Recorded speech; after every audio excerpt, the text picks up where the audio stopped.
सभी को नमस्कार। Chemistry bye Kapil Dangi sir YouTube channel पे आज पढ़ेंगे सरफेस केमिस्ट्री का पार्ट 6, जिसमें पढ़ेंगे एंजाइम कैटालिसिस, एंजाइम उत्प्रेरण। इस अपन ने पिछले वीडियो में कैटलिस्ट क्या होते हैं, उत्प्रेरक क्या होते हैं, कितने प्रकार के उत्प्रेरक हैं, किस प्रकार से वो काम करते हैं, उनकी क्रिया विधि क्या है, उसके कुछ एग्जाम्पल्स क्या हैं, वो सब डिटेल में पढ़ चुके हैं। आज अपन देखते हैं एंजाइम कैटालिसिस। यहां पे ये शब्द है एंजाइम, जिसे बायो कैटालिस्ट भी कहा जाता है। बायो कैटलिस्ट मतलब जैव उत्प्रेरक।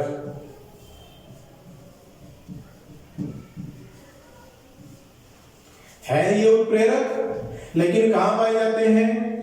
जीव जंतुओं में, पेड़ पौधों में, और वहीं इनका निर्माण भी होता है, उपयोग भी होता है। प्रारंभ में क्या देखा गया था कि जो एंजाइम होते हैं वो सिर्फ जीव जंतुओं में ही उत्पन्न किए जा सकते हैं, लेकिन अब प्रयोगशाला में भी इनका संश्लेषण किया जा सकता है। ये होते क्या हैं? ये ग्लोबुलर प्रोटीन होते हैं। ग्लोबुलर प्रोटीन है, इसका मतलब नाइट्रोजनस यौगिक है, नाइट्रोजन युक्त अणु होते हैं। नाइट्रोजन युक्त कार्बनिक अणु होते हैं, इनमें नाइट्रोजन पाई जाती है। इनमें जो इनका आकार है वो वृहद होता है, बड़ा आकार होता है, जिसमें अपन कहेंगे इनका आकार 10 नैनोमीटर से 100 नैनोमीटर तक हो सकता है। 10 नैनोमीटर से 100 नैनोमीटर तक। जीव जंतुओं में ये बहुत ज्यादा प्रभावशाली है। जैव उत्प्रेरक या एंजाइम की बात करें तो जैसे अपने शरीर में बहुत से प्रकार के एंजाइम हैं जो अलग अलग गतिविधियों को संपन्न कराते हैं। जैसे भोजन खाते हैं अपन तो उसका पाचन मुंह से ही चालू हो जाता है। लार में जैसे टाइलिन एंजाइम है, अपने अमाशय में, एब्डोमेन में पेप्सिन नाम का एंजाइम पाया जाता है। फिर छोटी आंत में इरिप्सिन है, ट्रिप्सिन है। ये विभिन्न प्रकार के एंजाइम हैं जो भोजन को बड़ी तेजी से पचाते हैं, या भोजन के पचाने की जो क्रिया है उसको बहुत तेज कर देते हैं। अगर मान लो अपने शरीर में ये एंजाइम नहीं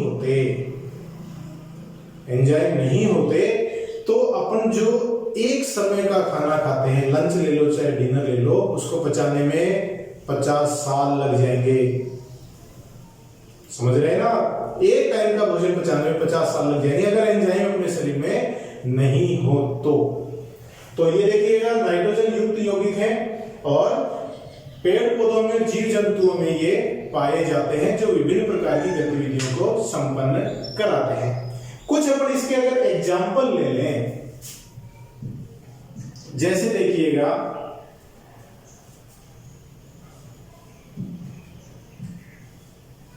ग्लूकोज है, वो जाइमेज की उपस्थिति में,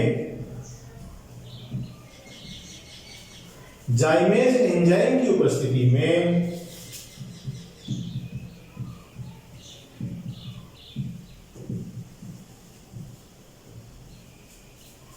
एथिल एल्कोहल में परिवर्तित हो जाता है। इसे किण्वन भी कह सकते हैं अपन, किण्वन। देखिए जाइमेज एंजाइम कार्बोहाइड्रेट को एल्कोहल में परिवर्तित कर रहा है। इसी का अपभ्रंश अपन दैनिक जीवन में कहते हैं ना, दूध में जामन लगाना, जामन, तो वो जाइमेज से ही बना है। उसी जामन से क्या होता है कि जो कार्बोहाइड्रेट है वो कुछ मात्रा में एल्कोहल में परिवर्तित हो जाता है। इसीलिए देखिए छाछ को और दही को पीने के बाद नींद आती है, तो वही कारण है जाइमेज की वजह से। और एग्जांपल देखिए, जैसे यूरिया है, वो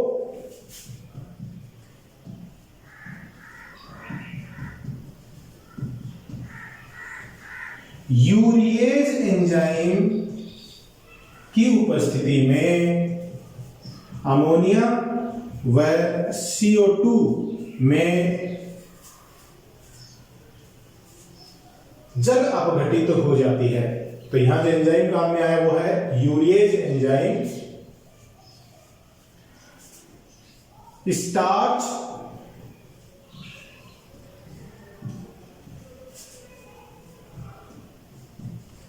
डायस्टेज एंजाइम की उपस्थिति में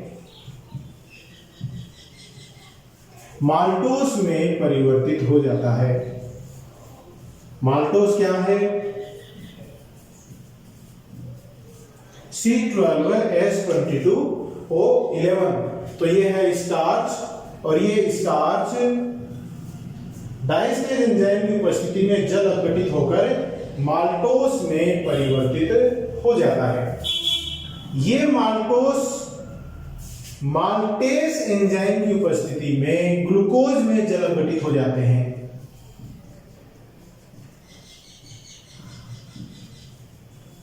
ये क्या है? माल्टोस,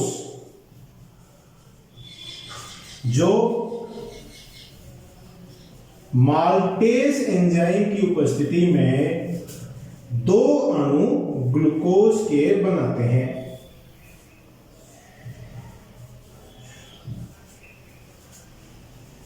माल्टेस, देखिए एंजाइम के नाम के आगे अनुलग्न के रूप में एस लग रहा है। ये इसके नामकरण की पद्धति भी है कि जिस पर ये काम कर रहा है, जैसे यूरिया पे काम कर रहा है तो यूरिया है, उसमें एस जोड़ दिया, यूरिएज। यहां डायस्टेज एस जोड़ा हुआ है। माल्टोस में काम कर रहा है तो माल्टेस एस इसमें जोड़ते हैं। तो इसके नामकरण की पद्धति भी है। और एग्जांपल देखिएगा, जैसे C2H5OH के ऑक्सीकरण से CH3COOH का निर्माण होता है।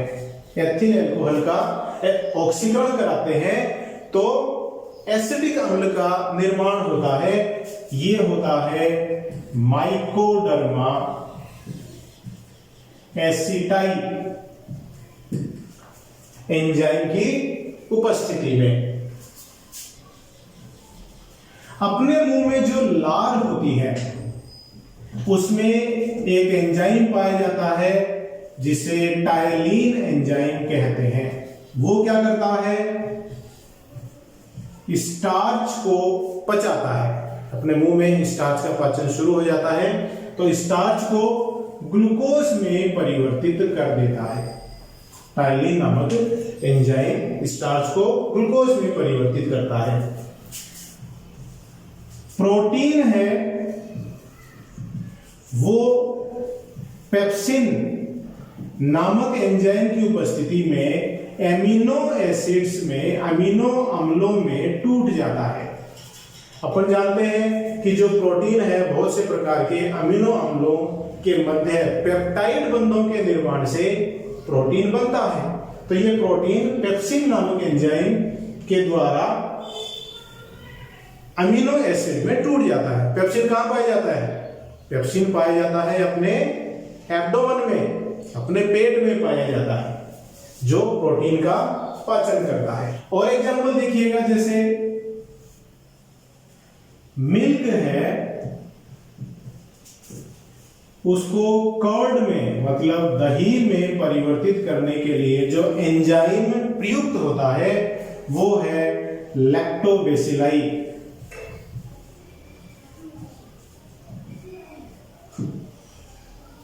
लैक्टोबैसिलाई दूध को दही में परिवर्तित कर देता है।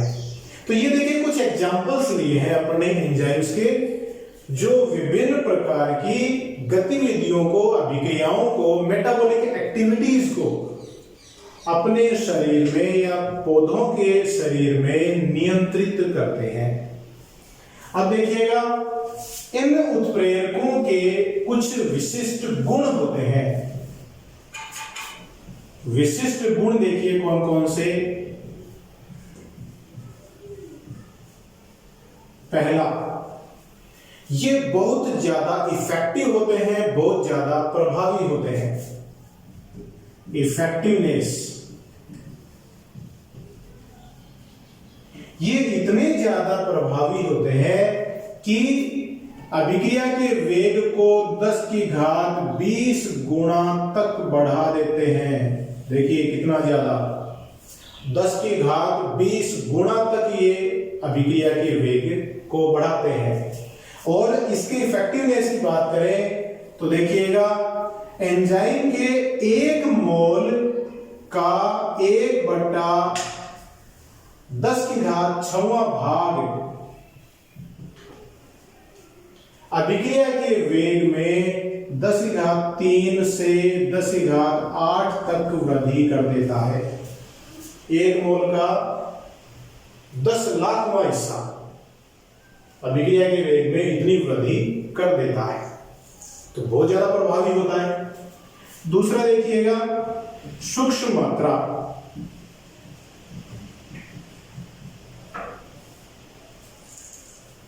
अपन ने उत्प्रेरक में भी देखा था कि उत्प्रेरक की भी अभिक्रिया में सूक्ष्म मात्रा ही प्रयुक्त होती है। अब देखिए यहां पर एंजाइम बहुत ज्यादा प्रभावी है, तो इसकी बहुत थोड़ी सी मात्रा, बहुत सूक्ष्म मात्रा बहुत ज्यादा अभिक्रियाओं को उत्प्रेरित कर सकती है, तो ज्यादा मात्रा की आवश्यकता पड़ती ही नहीं है।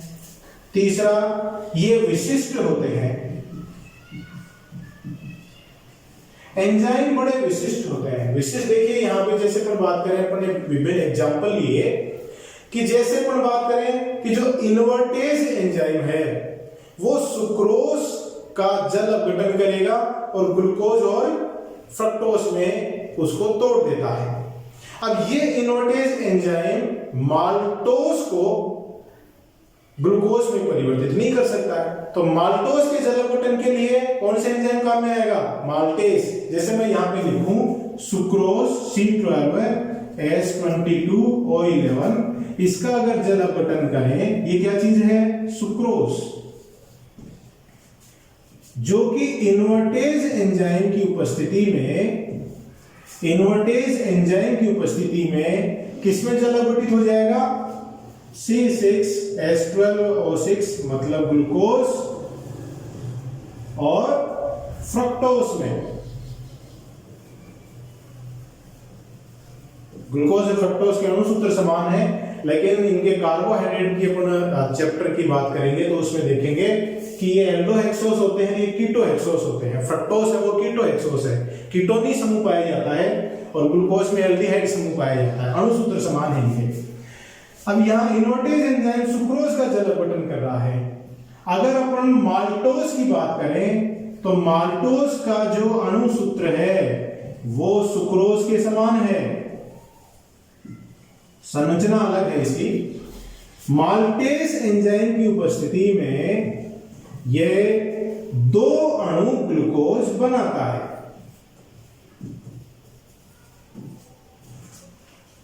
तो देखिए सुक्रोज का और माल्टोज का अणुसूत्र समान है, लेकिन ये संरचनाएं अलग हैं। अपन कार्बोहाइड्रेट वाले चैप्टर में देखेंगे। सुक्रोज इन्वर्टेज एंजाइम की उपस्थिति में ग्लूकोज फ्रक्टोज में टूट रहा है। माल्टेज के एंजाइम में 2 अणु ग्लूकोज बना रहा है। माल्टेज एंजाइम सुक्रोज का जल अपघटन नहीं कर पाएगा और इन्वर्टेज एंजाइम माल्टोज का जल अपघटन नहीं कर पाता है। तो ये अपनी अपनी इनकी विशेषताएं होती हैं, ये विशिष्ट होते हैं किसी भी अभिक्रिया के लिए। ये सिर्फ उसी अभिक्रिया को उत्प्रेरित करेंगे, दूसरे प्रकार की अभिक्रिया को उत्प्रेरित नहीं कर पाते हैं। नेक्स्ट इनका विशेष गुण है वो देखिएगा, अनुकूलतम तापमान, ऑप्टिमम टेम्परेचर। ऑप्टिमम टेम्परेचर, अनुकूलतम तापमान।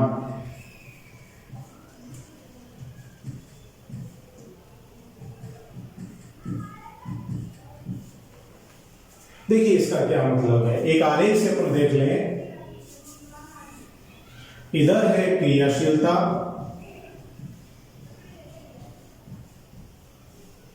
और इधर ले रहा हूं मैं तापमान।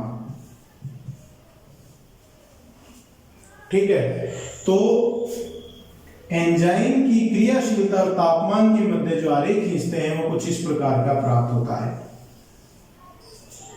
यो मतलब तापमान जब बढ़ता है तो निम्न तापमान पर तापमान बढ़ाने से एंजाइम की क्रियाशीलता का मान बढ़ता है और एक उच्चतम मान को प्राप्त करके पुनः घटने लगता है। जहां इसकी क्रियाशीलता उच्चतम है उस तापमान को क्या कहते हैं? अनुकूलतम तापमान कहते हैं। यहां पे इसकी क्रियाशीलता ज्यादा है। एंजाइम के लिए अनुकूलतम तापमान 37 डिग्री सेंटीग्रेड है, या फिर अपन एक रेंज की बात करें तो 25 डिग्री सेंटीग्रेड से 37 डिग्री सेंटीग्रेड तापमान की जो रेंज है वो इसकी क्रियाशीलता के लिए अनुकूलतम है। इस रेंज में ये सबसे ज्यादा क्रियाशील होते हैं। एक सिंपल सा एग्जांपल अपन लें कि दूध को अगर अपन यूं ठंडा रख दें बिना गर्म करे तो वो जल्दी फटता है, और गर्म करके रखें तो वो आसानी से नहीं फटता है, लंबे समय तक सुरक्षित रहता है। क्यों? क्योंकि दूध को जब हम लोग उबालते हैं तो दूध के अंदर जो किण्वन वाली क्रिया होती है उसके लिए आवश्यक एंजाइम की क्रियाशीलता घट जाती है। क्यों? तापमान को 37 डिग्री से ऊपर ले जाते हैं।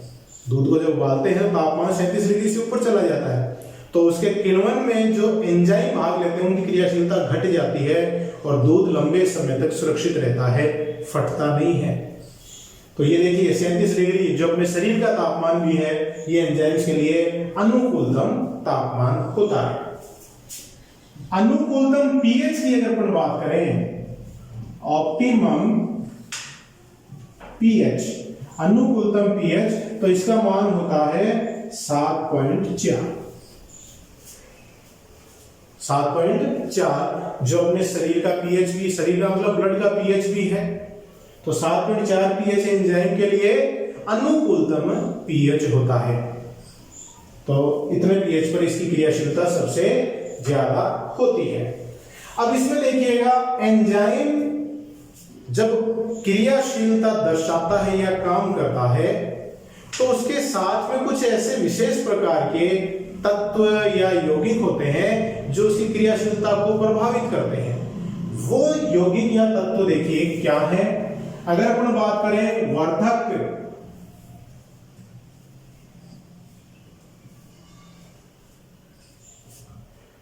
वर्धक का क्या काम होता है कि कुछ ऐसे स्पीशीज जो एंजाइम की क्रियाशीलता को बढ़ा देते हैं। यहां एंजाइम के लिए वर्धक के रूप में कुछ धातु धनायन काम करते हैं, जैसे sodium plus, manganese 2 plus, Fe3 plus, cobalt 2 plus, copper 2 plus, zinc 2 plus. ये कुछ धातु धनायन है जो एंजाइम के साथ कुछ विशेष प्रकार के दुर्बल बंधों द्वारा जुड़े रहते हैं और इनकी उपस्थिति में क्या होता है, एंजाइम की क्रियाशीलता बहुत ज्यादा मात्रा में बढ़ जाती है। जैसे एमाइलेज एंजाइम है वो सोडियम प्लस आयन की उपस्थिति में बहुत ज्यादा क्रियाशील हो जाता है। इसलिए अपन खाने में नमक डालते हैं तो उसमें जो Na+ है, सोडियम प्लस है, वो अमाइलेज की क्रियाशीलता को बढ़ा देता है। कुछ यौगिक या तत्व ऐसे होते हैं जो एंजाइम की क्रियाशीलता को घटा देते हैं, नष्ट कर देते हैं, उन्हें कहते हैं एंजाइम विष। जैसे कार्बन डाइसल्फाइड, हाइड्रोजन साइनाइड, ये कुछ ऐसे यौगिक हैं जो एंजाइम के लिए विष का कार्य करते हैं। तो इनको हटाने के लिए अल्ट्रावायलेट रेज, पैराबैंगनी विकिरणों का उपयोग किया जा सकता है। ये पैराबैंगनी विकिरणों के द्वारा नष्ट किए जा सकते हैं। तो देखिएगा ये कुछ विशेष गुण हैं जो एंजाइम के द्वारा दर्शाए जाते हैं। अब एंजाइम काम कैसे करता है, किस तरह से वो इतना ज्यादा प्रभावी होता है, किस तरह से वो विशिष्ट होता है, यह उसकी क्रियाविधि द्वारा समझ सकते हैं। देखिएगा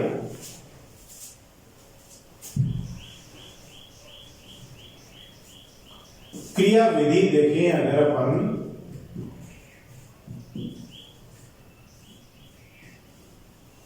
तो एंजाइम की क्रिया विधि को दो पदों में समझ सकते हैं। पहले पद में एंजाइम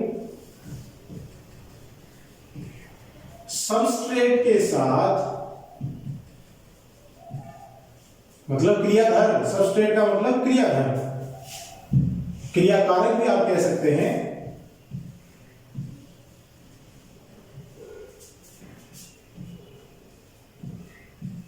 एक संकुल बना लेता है, एंजाइम सबस्ट्रेट कॉम्प्लेक्स, जिसको अपन कह सकते हैं एंजाइम क्रियाधार संकुल, एंजाइम सबस्ट्रेट कॉम्प्लेक्स, एंजाइम क्रियाधार संकुल। और ये जो क्रियाधार है, क्रियाकारक है, ये अभिक्रिया करके उत्पाद में परिवर्तित हो जाता है, लेकिन उत्पाद के अणु अभी भी एंजाइम से ही जुड़े हुए हैं। तो ये हो गया एंजाइम प्रोडक्ट कॉम्प्लेक्स, एंजाइम उत्पाद संकुल। फिर क्या होगा, दूसरे पद में ये जो एंजाइम उत्पाद संकुल है ये टूट जाता है और एंजाइम प्लस उत्पाद प्राप्त हो जाते हैं, और एंजाइम पुनः प्राप्त हो गया, जिसका उपयोग दूसरी अभिक्रिया के लिए किया जा सकता है। तो पहले इस तरह से एंजाइम सबस्ट्रेट कॉम्प्लेक्स और फिर उससे एंजाइम प्रोडक्ट कॉम्प्लेक्स बना, और एंजाइम प्रोडक्ट कॉम्प्लेक्स है, एंजाइम उत्पाद संकुल है, उससे उत्पाद के अणु एंजाइम की सतह से हट जाते हैं और एंजाइम पुनः प्राप्त हो जाता है। तो ये देखिए क्रिया विधि है। अब यहां पर जो एंजाइम सबस्ट्रेट कॉम्प्लेक्स बना, एंजाइम क्रियाधार संकुल और एंजाइम उत्पाद संकुल बना, इसमें क्रियाकारक के अणु और उत्पाद के अणु एंजाइम की सतह से कैसे चिपकते हैं। तो देखिएगा, जैसे ये एंजाइम है, एंजाइम की सतह पर कुछ विशेष प्रकार के क्रियात्मक समूह होते हैं। इन क्रियात्मक समूहों को अपन यूं कह सकते हैं, जैसे ये COH के रूप में हो सकते हैं, OH के रूप में हो सकते हैं, SH के रूप में हो सकते हैं, या NH2 के रूप में हो सकते हैं। कार्बोक्सिलिक अम्ल समूह भी हो सकता है, अल्कोहल हो सकता है, थायोल हो सकता है, एमीन हो सकता है।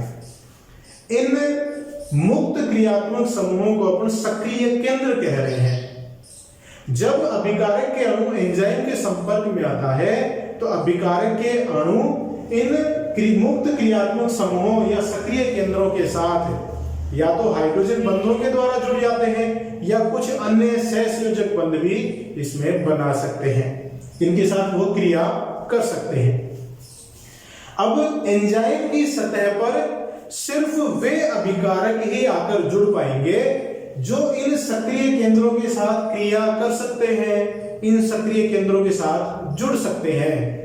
बाकी अन्य अभिकारक जो इनके साथ नहीं जुड़ पाते हैं वो एंजाइम की सतह पे नहीं जुड़ेंगे और उनकी अभिक्रियाओं को एंजाइम उत्प्रेरित नहीं करेगा। तो एंजाइम कुछ विशेष प्रकार के अभिकारकों के लिए विशिष्ट हो गया कि नहीं? कोई एंजाइम सभी अभिक्रियाओं को उत्प्रेरित नहीं कर पाता है ना? इसे एक सिद्धांत की लॉग थ्योरी के द्वारा बता सकते हैं। की लॉग थ्योरी एंजाइम की क्रिया विधि को की लॉग थ्योरी, जिसको अपन कह सकते हैं चाबी ताला सिद्धांत। जिस तरह से किसी ताले को खोलने के लिए, लॉक को खोलने के लिए उसी की विशेष चाबी होती है, वो उसी चाबी से खुलता है, सभी चाबियों से नहीं खुलता है, वैसे ही कोई विशेष अभिक्रिया उसके लिए विशेष एंजाइम के द्वारा ही उत्प्रेरित होती है। सभी एंजाइम उस अभिक्रिया को उत्प्रेरित नहीं कर पाते हैं। इसे कहते हैं की लॉग थ्योरी, चाबी ताला सिद्धांत कहते हैं।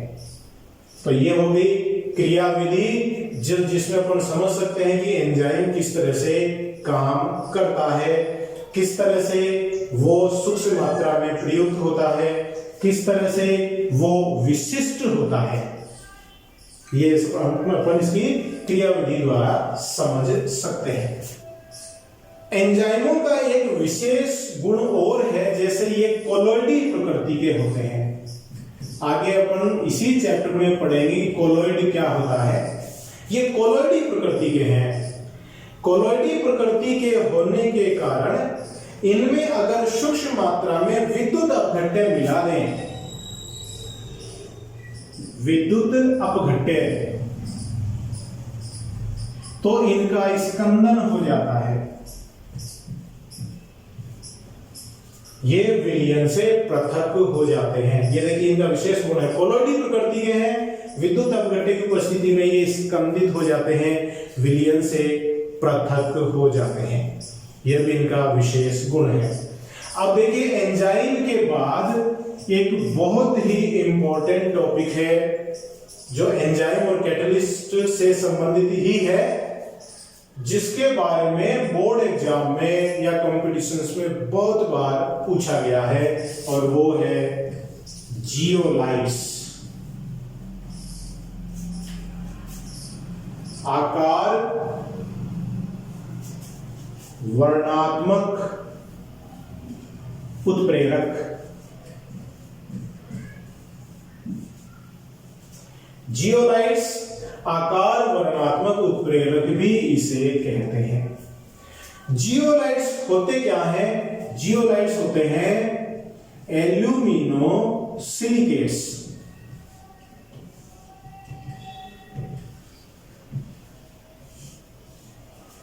एल्यूमिनो सिलिकेट्स को जियोलाइट कहा जाता है।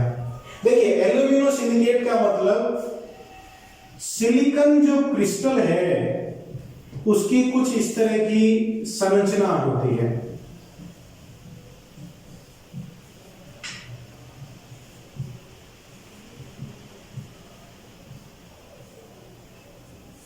इस तरह की संरचना पाई जाती है, त्रिविमीय संरचना है, इस तरह का जाल होता है। ये है सिलिकॉन क्रिस्टल की संरचना। इस सिलिकॉन क्रिस्टल की संरचना में कुछ सिलिकॉन परमाणुओं की जगह अगर एल्यूमिनियम आ जाता है तो उससे बनने वाले क्रिस्टल्स को क्या कहते हैं अपन? एल्यूमिनो सिलिकेट कहते हैं। एल्यूमिनो सिलिकेट का सामान्य सूत्र की अगर अपन बात करें तो इस प्रकार से होता है MnAlO2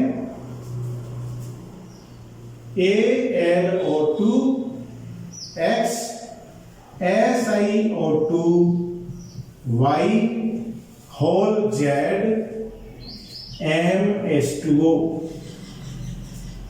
ये एल्यूमिनो सिलिकेट का सामान्य सूत्र है, या फिर यूं कह सकते हैं जियोलाइट का ये सामान्य सूत्र है।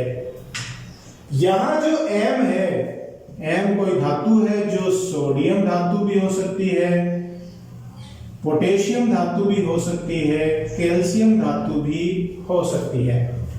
N क्या है? N इसका ये ऑक्सीकरण अंक है जो धातु पर पाया जाता है। M है क्रिस्टलीय जल के अणुओं की संख्या।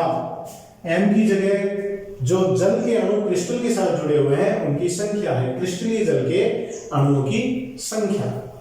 अब देखिए जियोलाइट है वो कुछ इस प्रकार के अपन यूं समझें कि जियोलाइट की जो काय है, उसकी बॉडी है, उस पर गुहिकाएं पाई जाती हैं, कैविटीज पाई जाती हैं। कैविटीज का मतलब या गुहिकाओं का मतलब अपन यूं समझ सकते हैं, आपने मधुमक्खी का छाता देखा होगा।